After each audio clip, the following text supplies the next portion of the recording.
Welcome, this is Magic with Mr. John, and this is the first time I've ever tried to use this format.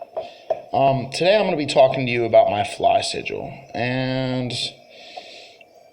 the fly sigil has three components, the first of which is this. This is the Fiat Lux. Let there be light, first light, in Latin. In Hebrew, it's Yehi Or. I call it the Fiat Lux. Now, and I fixed that. Now it's composed of two Norse runes, Fio and Ken. Now, the Fio is cattle. It's worldly possessions. It's ownership. It's the material world for all practical purposes. And this is Ken, which means light or understanding. To create this, I invoked all 72 of the Shem Hamathrash angels, up to the 72nd one, which allows you to make a personal talisman, which I made. Within a couple of days of creation, it was charged by, I believe, about a dozen coyotes. And a friend of mine who lives in India took it to a Buddhist temple, and it was charged by several hundred Buddhists. It has an entity attached to it whose name is Flux. Flux is a girl. It's the Fiat Lux, and that's Flux, the girl that is attached to it, the female entity. And she is extremely, extremely, extremely, extremely nice. Anyways, any energy directed through or at this sigil is going to be directed to the greater good. I've personally used it. I placed it on a man who was an alcoholic. That man got a job and started turning his life around. He later fell off the horse, but I don't think that's because of the magic. I think that's because he chose that. I've also used it to help a lady who was about ready to lose her house, and she has her house now. I mean, it literally directs all energy to the greater good. It's creative, constructive purpose, love in a sigil. Any energy directed at it or through it is going to go to love. It's a handy-dandy shield, and it's a pretty nifty little tool. Anyways, I'm going to set this aside right now. That's the Fiat Lux. That's the first component. The second component is much, much, much, much more well-known.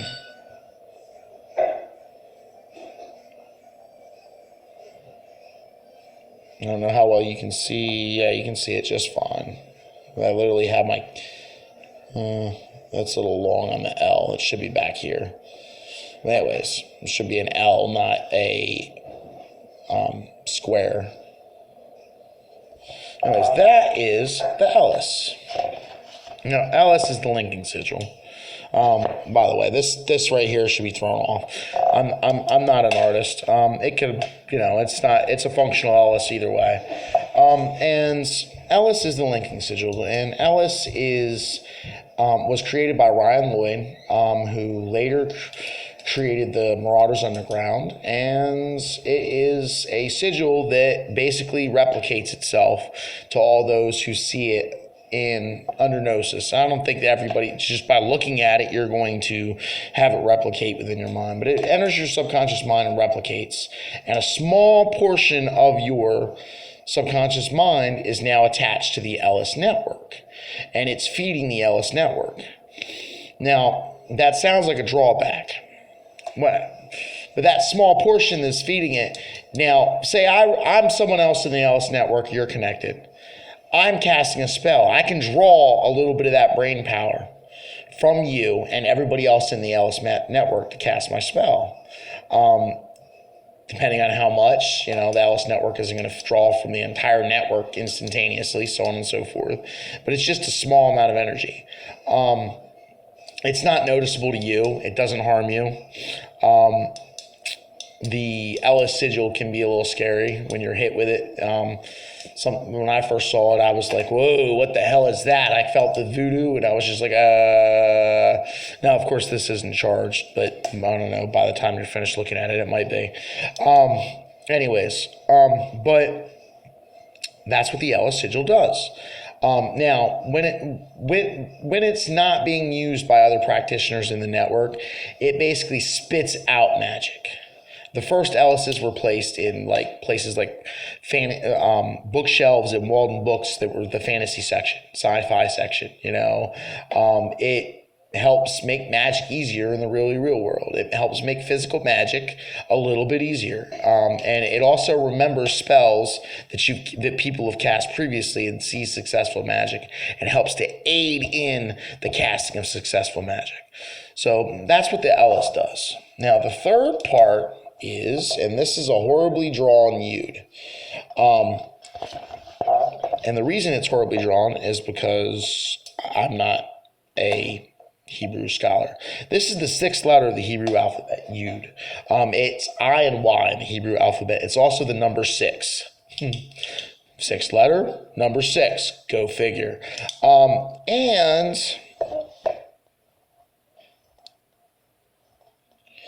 when taken 3 times, it is 666. Yeah, I could hear every Satanist going, yeah! Well, this is one of the 72 names of God. I mentioned the Shem HaMaphrash earlier. Well, the 22nd angel of the 22nd name of the Shem HaMaphrash is Yud Yud Yud. The angel Yeh is the 22nd angel. And Yeh, no H, Yeh brings fame and fortune to those who call upon him. Sounds an awful lot like somebody else that I've heard of related to the number 666. Now, Yud, when used as a meditation, is supposed to help you speak the right words. It's to empower you personally to speak in a way that doesn't cause offense, or to speak, to get your point across. It's the power of persuasion through speech. But anyways, I use the singular Yud, which is the divine spark.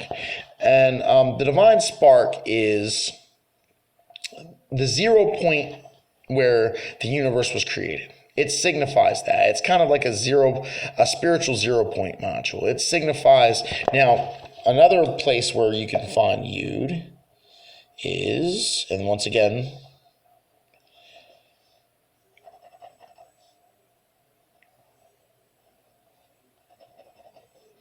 is here.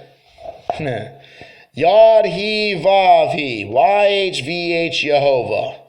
The head, Keter, the throne, the point of power is Yud. And yes, I did draw that top down, and it does look like a little man. If I were to draw a shin in here, which kind of looks like this,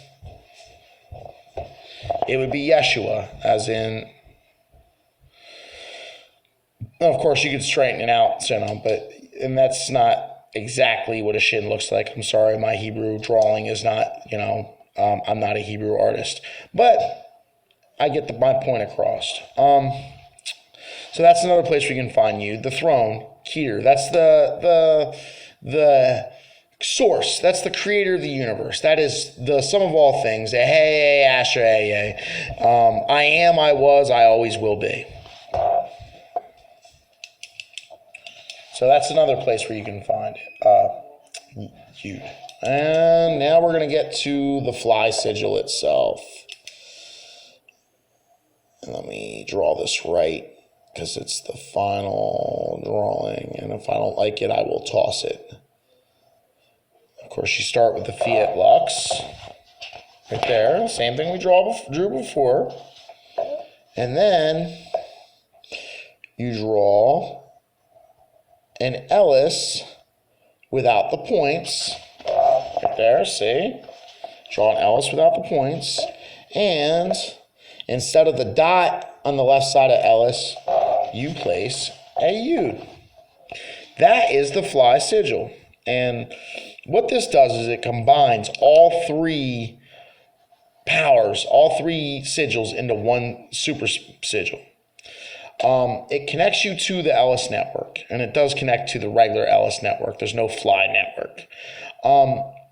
But instead of, when you're drawing power from the Ellis network, it's filtered through Flux. It's filtered through the Fiat Lux. And instead of pooping out just random magic, chaotic magic, it poops out light paradigms. It poops out pure, unadulterated source energy, unfiltered source energy. It's filtering all the other stuff out and transforming it into source energy.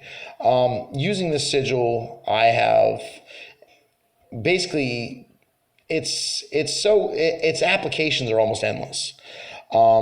As I told you before about the Fiat Lux, I placed that on a homeless man who was an alcoholic, and he started getting his stuff together. He eventually ended up falling apart. Another lady was losing her house, and she saved her house. I placed it on myself, and had empathy for everybody in a group and understood where everybody was coming from. And instead of being upset or angry, like I was the voice of reason, I've placed it, I'm talking about this sigil here, I've placed that and became the voice of reason.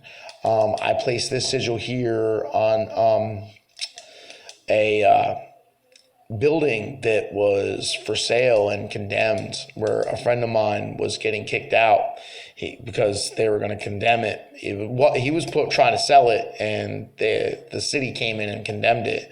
And he currently is living there, and they're going to get it uncondemned. Anyways, I'm trying to think of other things that I've done with it, and I've just done so much with the sigil. It has basically limited applications as long as what you're doing is for the good. It's exceptionally powerful. To activate, you simply draw the sigil and chant the word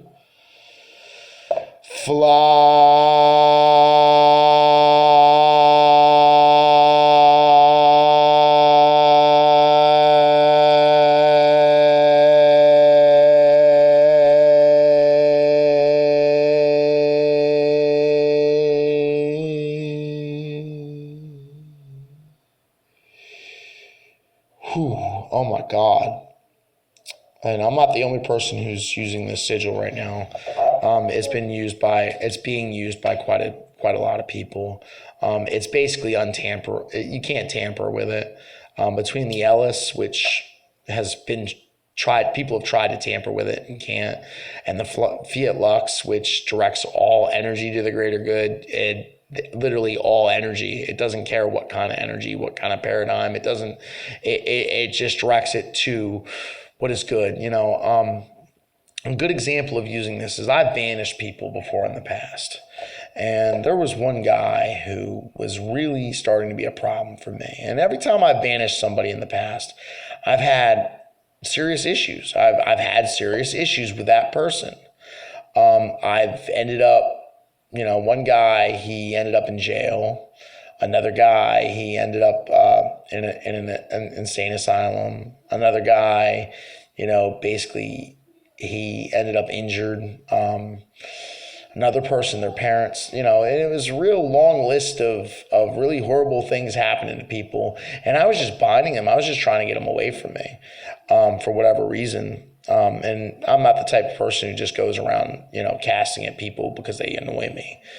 These people were seriously doing harm to myself or someone else. Anyways, I used the Fiat Lux to bind somebody, and that person got a job in Minnesota. The greater good for them, they've got a job. The greater good for me, they're away from the person I was trying to get them away from. I wasn't banishing him from me. It was a friend of mine from work. He was stalking her and causing her all kinds of problems and so on and so forth. But he's in Minnesota now. This was just recently. Like I said, the applications are endless. I personally use it in conjunction with all my spells. I activate the fly, set it off to the side, and make sure that and then you do my thing, and it makes sure that whatever I'm doing doesn't backfire. It doesn't cause me harm. It doesn't cause someone else unintended harm. It is what it is. It's the directs energy to the greater good. It connects you to a network that allows your magic to be you to cast awesome magic, and it poops out light and light energy. So anyways, that's the fly sigil. And that's how to use it. And like I said, the places you could use it, direct it, and so on and so forth, are literally endless. That's Magic with Mr. John. Thank you very much.